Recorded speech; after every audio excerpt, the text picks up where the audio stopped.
The Kinshasa Democratic Republic of the Congo Temple, a personal perspective. In this series of presentations, we will describe some of the beautiful and inspiring events now taking place as the people of the DR Congo and others in the Temple District prepare for the 163rd Temple of the Church of Jesus Christ of Latter-day Saints. It will be the first temple in Africa in nearly 14 years, and the first temple in Africa where English will not be the primary language used. Part 1, Preparing for the Kinshasa Temple Open House. In this segment, we will get a glimpse of some of the preparations that were made for the Kinshasa Temple Open House. First, a few words about the DR Congo itself. The DR Congo is situated in the heart of French-speaking Central Africa. It is the third largest country in Africa, about the size of the United States east of the Mississippi River. In addition to French, 4 other national languages are spoken widely: Kikongo, Lingala, Swahili, and Chiluba. Kinshasa, the capital city, is located near the western edge of the country. The Temple District has not yet been announced.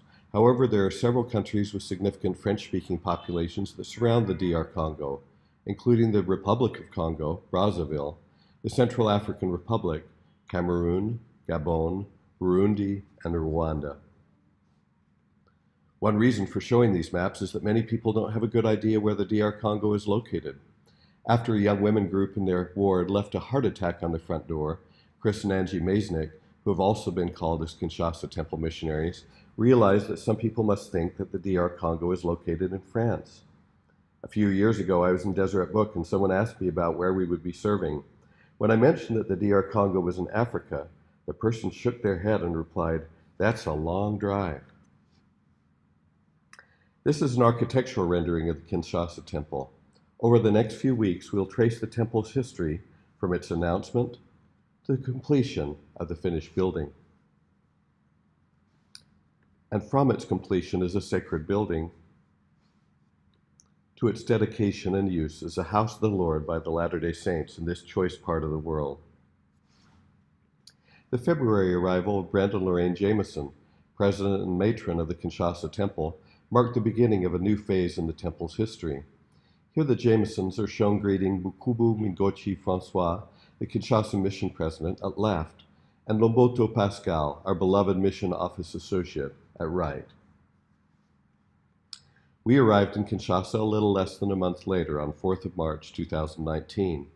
We were met at our apartment by the brother and sister Ngoy Wilambwe Eme, the Jamesons, Catherine Diab, and Tara, who had helped to furnish our apartment.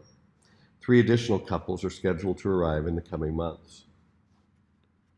It was great to see some of the young missionaries we loved who had arrived in Kinshasa during our first mission here that ended last June. Most of these will be finishing up and returning home in the coming months. On our walk up to the temple site, we were thrilled with the warm greeting of Moise at left, one of the boys living on the streets we got to know on a previous mission, along with some new friends. Moise still only speaks a few words of French, but if we understood him correctly, he was saying that he is now able to sleep in an orphanage at nights instead of on the street.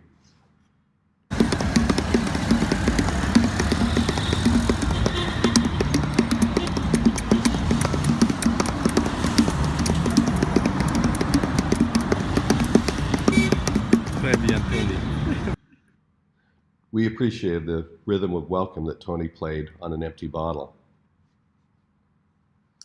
Along the street that runs to the temple, Avenue Ouya, things were being spruced up.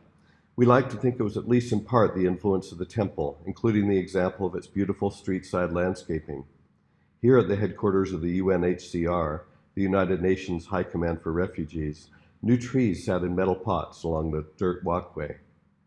Everything seemed calmer than when we left last June. I asked several of our Congolese friends if they had noticed the same thing. They all said that there was a noticeable difference since the election in December, the first election since Congolese independence in 1960 that had not been marred by serious fighting. Even the policemen seemed less stressed and did not seem to be stopping people indiscriminately. We were told that they were being paid regularly again, at least with part of their salary. There is a palpable difference in the air. A few days ago, I passed the same spot again, and this policeman signaled me to come and talk with him. He said something about a photo I didn't understand at first. I thought that perhaps he was going to warn me not to take any pictures of the building. But then it became clear that he just wanted me to take a photo of him, standing in front of the entrance. After I took the photo, I asked for his phone number so I could share it with him. He said his phone could not show pictures, but I said I would try to send it as a text message anyway. It failed. He didn't have email either, but when I gave him an invitation to come to the Temple Open House with me, he said, "That's what I want, a little picture like this one." I told him that unfortunately we didn't have a printer at home, but I will try to see if there's a way I can get it printed somewhere else. Another day I walked past a telephone SIM card booth on the side of the street. To shield themselves from the hot sun, the owner and two policemen had crowded themselves under a tiny orange umbrella.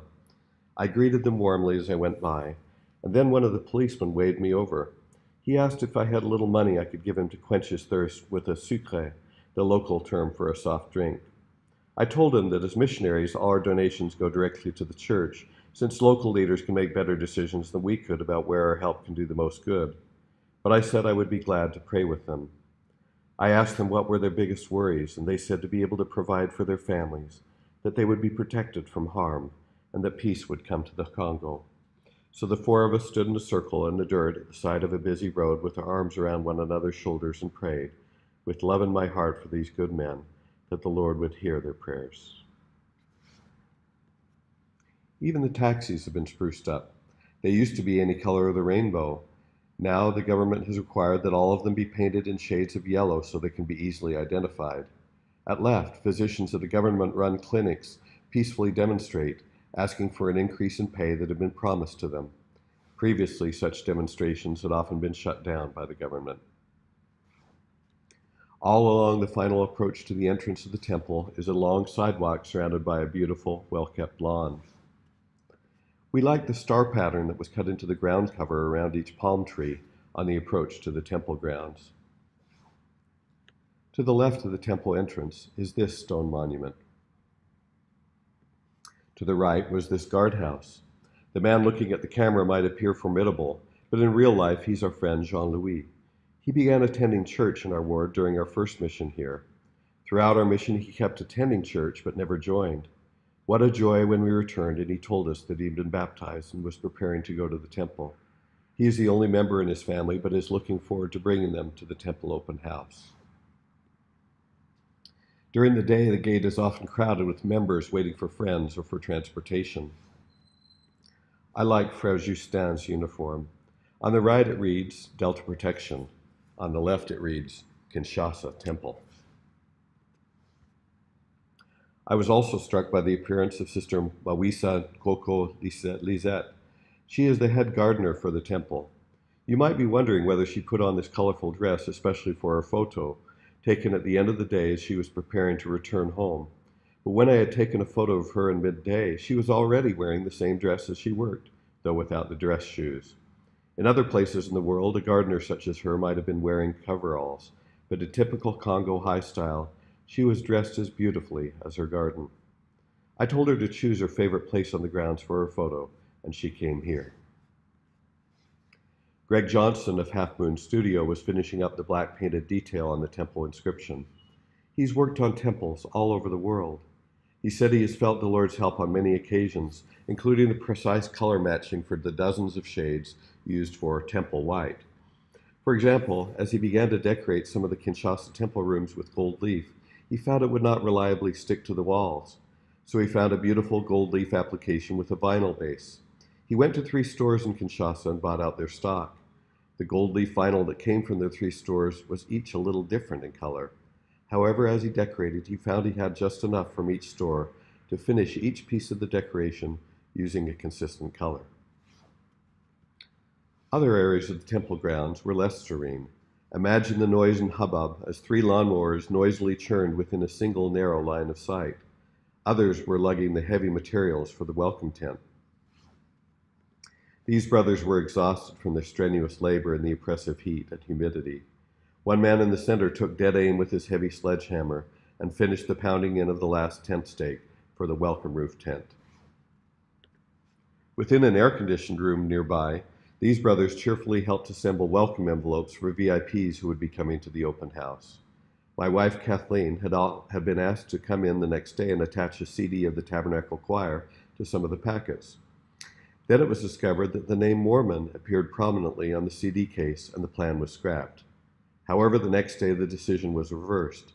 She and Sister Shauna Peterson of the mission office tied ribbons to attach the CDs to about 300 packets, returning home that night with sore hands but happy hearts. Entering the service center, I saw Elonda Yomete Popol, who with Conde Germando, whose family won a visa lottery and is now relocated to Utah, had previously helped with our computers and network at the mission office. It was a joy to be reunited with Chitundu Yumersi, left, assistant temple recorder, and Ngoy Mwilambwe Eme, right, temple recorder. Eme was previously our bishop and our colleague at the mission office. Yumersi is our current bishop. In addition to their many duties at the temple, they are responsible for making sure the physical facilities and related needs of the temple presidency and temple couples are taken care of. On Monday, thanks to their efforts, water filters in our apartment were hooked up, so we wouldn't have to use bottled water anymore for drinking and cooking. One of the many everyday conveniences that you don't miss till it's not there. One night, as several of us were working late at the apartment building, I met Victor Bassi Ukurebi, the temple facilities manager for the West Africa and Southeast Africa areas. He had a wonderful surprise for us, a gift of some colorful coasters from Accra, Ghana. They had come from Elder Don and Sister Linda James, the parents-in-law of our oldest son, who were serving as a family history missionaries there. We were equally surprised when, after reading my name tag carefully, Victor told us that my parents, Mark and Elma Bradshaw, had taught the gospel to him in the city of Abeokuta during their second mission to Nigeria in the 1980s. The highlight of our first day back in Kinshasa was to enter the temple with President and Sister Jameson. In an unhurried way, they took the time to show us each of the rooms, shared some of their thoughts about how things might be made to work as comfortably as possible in the small spaces, and spoke of the deep feelings. I was touched not only by the beautiful spirit and surroundings of the temple, but also the great love and kindness we felt in their presence. Sister Chris Gates, who with her husband Ed is responsible for the temple construction history, had written to ask if we could send her a photo of the main temple entrance with some blue sky showing. 2 days after our arrival, the weather cooperated at the end of the day, just as the sun added a tint of orange to the blue. How happy we are to see the temple building finished, and how much we look forward to seeing it in full operation after the dedication.